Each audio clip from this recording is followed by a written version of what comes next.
आप प्रशासन के सामने बैठेंगी तो पूछेंगे कि क्या उस दिन क्या संयोग बन गया, क्या भगवान की भ्रिकुटी हो गई कि वो अपने मामा के यहाँ गए और 2 बजे ही शादी की बात चलने लग गई। लेकिन छोटू को ये बात सोचनी चाहिए थी कि जो भाभी प्रेम विवाह के खिलाफ थी वो रातों रात 2 बजे रात को कैसे तब्दील हो गई, उनको कैसे प्रेम आ गया छोटू के ऊपर। क्या पता कि 2 बजे रात में बुलाई होगी। विषय और मीडिया के लिए टीआरपी बनी।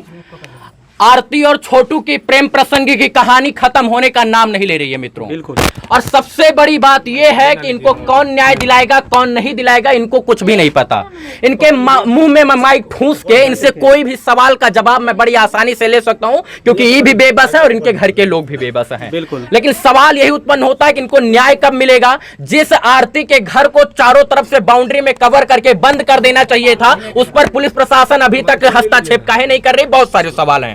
और आरती को देखते हुए मीडिया के तमाम साथी भावनाओं में आके इनसे अच्छा सवाल नहीं पूछ पाते हैं, कारण कि इनके ऊपर आपदाई है, विपदाई, और मीडिया के लोग भावनाओं में बह जाते हैं इनको देखते, इसलिए सवाल नहीं पूछ पाते हैं। कुछ मेरे भी सवाल हैं लेकिन इनको दुख होगा और उन सवालों को पूछना लाजमी है। कैसी हैं आप?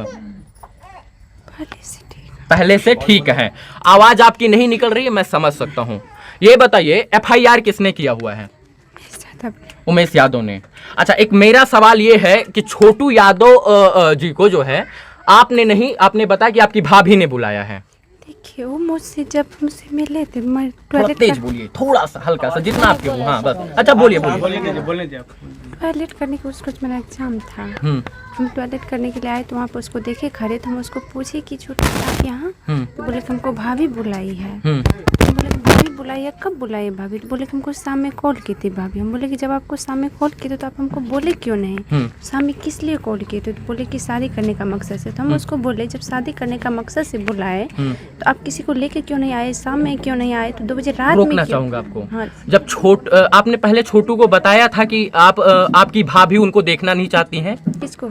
छोटू को बताया था ये बात? उसको मतलब ऐसे बोलते थे हम कि आप हमारी भाभी आपको पसंद नहीं करते हैं, प्रेम विवाह के खिलाफ हैं। वो हमको मतलब उसका दिल में था कि वो नहीं देखना चाहते थे, लेकिन उससे बात करते थे। लेकिन छोटू को ये बात सोचनी चाहिए थी कि जो भाभी प्रेम विवाह के खिलाफ थी वो रातों रात 2 बजे रात को कैसे तब्दील हो गई, उनको कैसे प्रेम आ गया छोटू के ऊपर। क्या पता कि 2 बजे रात में बुलाई होगी। अच्छा, क्या गारंटी है? लोग कह रहे हैं कि आप 18-19 साल से जिस माँ बाप ने आपको पाल पोस कर बड़ा कर दिया उसकी न हुई प्रेम के चक्कर में, और इसके बाद आपने अपने माँ बाप को भी छोड़ दिया, तो क्या गारंटी है कि आप इनके साथ टिक जाइएगा? क्या गारंटी है? देखिए कानून है। माँ बाप को भी सोचना चाहिए, अगर जो बेटी इसको पकड़ ली है, मतलब आ गए हैं वो, तो इसको कानून के हवाले करना चाहिए। ये बात बहुत गलत हुई है कि छोटू को मारा गया, मैं इसके खिलाफ हूँ। कानून में के अंदर प्रावधान था, उसको जो है बंधक बना के रखते, मारते पीटते, लेकिन जान से नहीं मारना चाहिए था।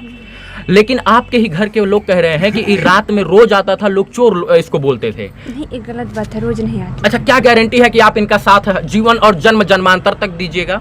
क्या गारंटी है? आरती जी, एक सवाल मेरा भी है। इसको दीजिए, इसका जवाब दीजिए। क्या गारंटी का आप इनके साथ जन्म जन्मांतर तक टिके रहिएगा? हम देंगे गारंटी, हम अभी बोलते हैं हम देंगे। अच्छा, जिसने आपको कोख से पाल पोस कर बड़ा किया, 19 साल का बना दिया, और इसके बाद आपने प्रेम के चक्कर में उनको छोड़ दिया, इसके बाद आप यहाँ चली आई हैं, क्या गारंटी है कि आपको किसी और लड़का से प्रेम हो गया तो आप इनको भी मतलब ऐसे ही कीजिएगा? हो सकता है ऐसा, कभी नहीं हो सकता। तो क्या ये आपको बेटी की तरह पाल रहे हैं या बहू की तरह? जिस तरह ही पाले। अभी कैसे पाल रहे हैं? अभी हमको बेटा की तरह पाल रहे हैं। बेटा की तरह। अच्छा, जो लगता है कि जो ब्लॉगर आ रहा है आपके साथ ऐसे फोटो ले रहा है, वीडियो ले रहा है, वो आपको न्याय दिला पाएगा? क्या पता, हमको ये तो नहीं न्याय दिला पाएगा। इस मतलब जागरूक करेगा, ये प्रशासन को जागरूक कर सकता है। 20 दिन हो गया है, अभी तक आपको न्याय नहीं मिला? अभी तक नहीं, लेकिन 2 गिरफ्तारी पहले हुआ था, 1 गिरफ्तारी कर चुका है उसको। आरती जी, एक सवाल है, आपके जीजा कब आए थे आपके घर पर? देखिए, उसको कॉल करके मंगाया गया था। कब मंगाया गया था ये हमको रात में या सुबह में? देखिए, हम नहीं देखे थे, हम रूम में थे। रात में नहीं आए थे वो रात में क्या, सुबह में तो उसको कॉल ही गया था। अब तो कब आया नहीं आया? रात के 2 बजे तक तो वो नहीं आएंगे। रात के 2 बजे क्या तुरंत ऐसा थोड़ा है कि तुरंत कॉल करने में तुरंत आ जाता है? आप अपने घर में हैं तो रात में घर पर आए थे या नहीं आए थे? नहीं, उसको जैसे पकड़े उसको कॉल किया गया था। हाँ, जैसे मतलब कि उसको पकड़े उसी समय कॉल गया था ना। आरती, जब इतना ही गहरा प्रेम था और आपके पिताजी का और इनके पिताजी का छोटू के इतना बढ़िया प्रसंग था, मतलब बैठता था, तो ये बात अपने घर में इज्जत के साथ रहकर जो है बता देते कि हम शादी करना चाहते हैं, नहीं तो ये होगा। 2 बजे रात को आना, और इतना मंद बुद्धि है छोटू की वो आ जाएंगे?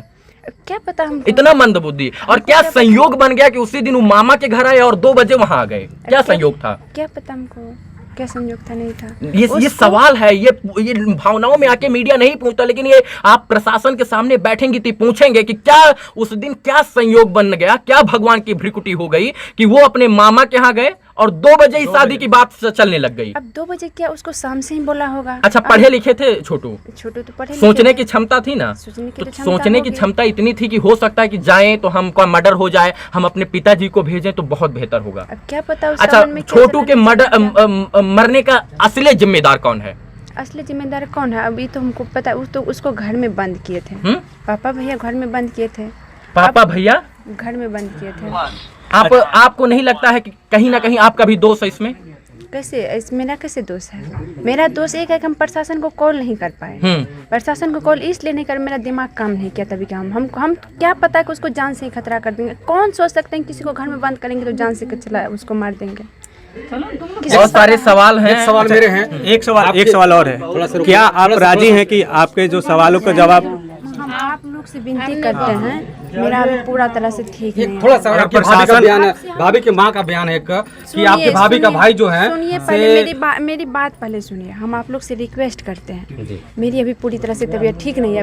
एक चीज 2 घंटा से इंटरव्यू दे रही थी मैं हम नहीं दे रहे थे, हम नहीं दे रहे थे। आप अंदर जाइए, और इतना कह देना चाहता हूँ, आपके यहाँ ब्लॉगर और पत्रकार आपको न्याय नहीं दिलाएगा। आप अपनी जान बचाना चाहती हो तो कमरे में बंद हो जाइए, और कहीं ना कहीं आप अपने संरक्षण में रहिए, नहीं तो जब तक पुलिस हस्तक्षेप नहीं करेगा। 2 घंटा प्रूफ देगा, 2 घंटा इंटरव्यू चला। छोड़िए ना, उस चीज को छोड़िए। देखिए, आपको मीडिया न्याय नहीं दिला पाएगा। आप टीआरपी का एक बहुत सस्ता अड्डा बन गई हैं आरती। तो आप लोग से हम रिक्वेस्ट करते हैं कि नहीं कीजिए। आप एक टीआरपी का बहुत सस्ता अड्डा बन गई हैं। आप यहाँ लोग आएंगे और आप बस जाइए। कुछ सवाल